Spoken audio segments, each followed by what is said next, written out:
আমি পূর্বা আমার একটা নতুন ব্লগে তোমাদেরকে অনেক অনেক স্বাগত।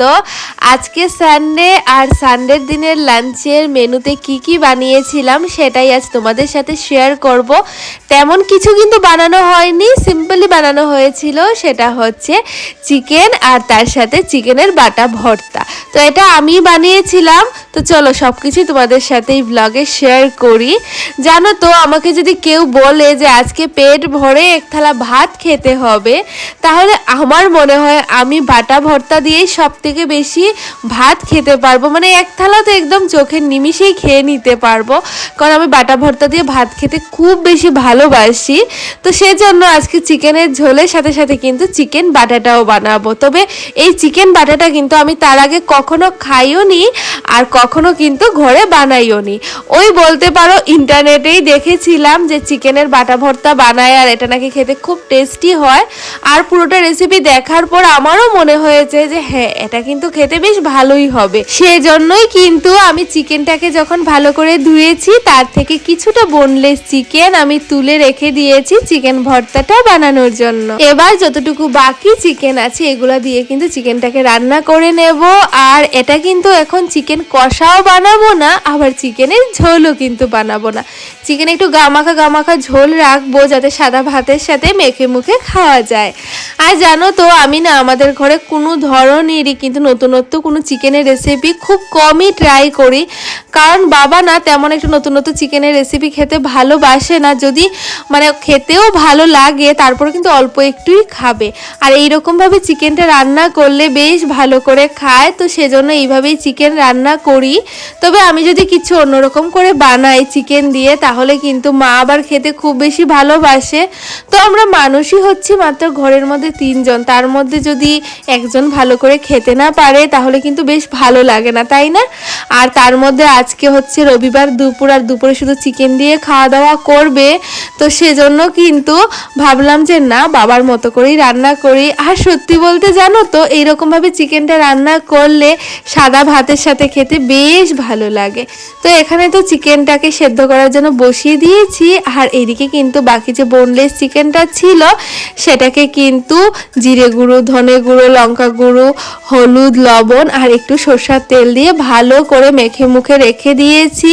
1 ঘন্টার জন্য রাখতে পারলে ভালো ছিল, তবে আমি ওই আধ ঘন্টা মতো রেখেছি। আর এইদিকে কিন্তু চিকেনটা সেদ্ধ হয়ে গেছে। এখন কিছুটা চিকেন কষানোর পর কিছুটা চিকেন কিন্তু আমি প্লেটে করে মাকে বাবাকে দিয়ে দিচ্ছি, অল্প একটু টেস্ট করে দেখবে কেমন হয়েছে। আর আমিও কিন্তু অল্প একটু প্লেটে নিয়ে নিয়েছিলাম। আর এইদিকে কিন্তু এখন অল্প করে একটু জল দিয়ে দিলাম। এখন ভালো করে কিন্তু আলু, মাংস এগুলো সেদ্ধ হবে। আর নামানোর আগে একটু গরম মশলা দিয়ে দিয়েছি। চিকেনটা তো কমপ্লিট হয়ে গেছে রান্না। আর এখন কিন্তু চিকেন বাটাটা বানাবো। সেজন্য রসুন পেঁয়াজটাকে কিন্তু একদম কম তেল দিয়ে একদম ভালো করে এটাকে একটু ভেজে নিলাম। আর এদিকে কিন্তু চিকেনটাকেও দিয়ে দিয়েছি। আর ঢেকে ঢেকে কিন্তু চিকেনটাকে ভালো করে সেদ্ধ করে নিতে হবে। এবার দেখো, চিকেনটাকে কিন্তু ভালো করে লাল লাল করে ভেজে নিয়েছি। আর এই গরম গরম চিকেনটাকেই কিন্তু পাটার মধ্যে দিয়ে ভালো করে হচ্ছে থেতো করে নিচ্ছি। এবার তোমরা ভাবতেই পারো যে এটা তো মিক্সারেও করা যায়, তবে সত্যি বলতে কোনো ভর্তা বা বাটা এগুলা কিন্তু পাটাতেই বেশি খেতে ভালো লাগে। আর চিকেনটাকে যদি মিক্সারে দিতাম না, তাহলে বেশি পেস্ট হয়ে যেত আর খেতে না ততটা মজা লাগতো না। তো সেজন্য ভাবলাম যে ফার্স্ট টাইম বানাচ্ছি, তাহলে কিন্তু পাটাতেই বেটে বানাই। হয়তো একটু কষ্ট হবে, কিন্তু খেতে হয়তো স্বাদ হবে। তো তারপর কিছুটা কাঁচা লঙ্কা, শুকনো লঙ্কাগুলো যে ভেজেছিলাম সেই শুকনো লঙ্কাগুলোকে বেটে নিলাম। আর তার সাথে কিন্তু রসুনটাকেও ভালো করে বেটে নিচ্ছি। আর যখন কাঁচা লঙ্কা, শুকনো লঙ্কা, রসুন বাটছিলাম, তখনই কিন্তু লবণটা একদম আন্দাজ মতো দিয়ে দিয়েছি। মানে যতটুকু বাটাতে লাগবে ততটুকুই। তো ভালো করে কিন্তু বাটার সাথে একদম মিশে যাবে। আর এবার কিন্তু ভেজে রাখা যে পেঁয়াজটা ছিল সেটাকে বেটে নিচ্ছি।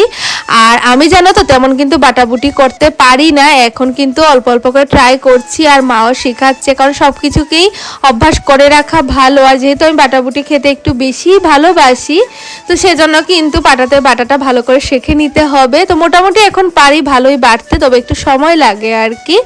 তো এইদিকে দেখো, এখন কিন্তু পেঁয়াজটা বাটা হয়ে গেছে। এবার সব কিছু একসাথে মিশিয়ে ভালো করে কিন্তু আবারও একটু বেটে নিতে হবে। তো এখানে দেখো সব কিছু একসাথে করে আবারও কিন্তু একটু বেটে নিয়েছি। আর তখন কিন্তু চিকেনটা দিতে হবে না, ভালো করে বেটে তারপরে কিন্তু চিকেনটার সাথে মিশিয়ে নিলেই হবে। আর এই তো এখন হচ্ছে খেতে বসে পড়েছি। এই ছিল দুপুরের একদম সিম্পল লাঞ্চের থালি।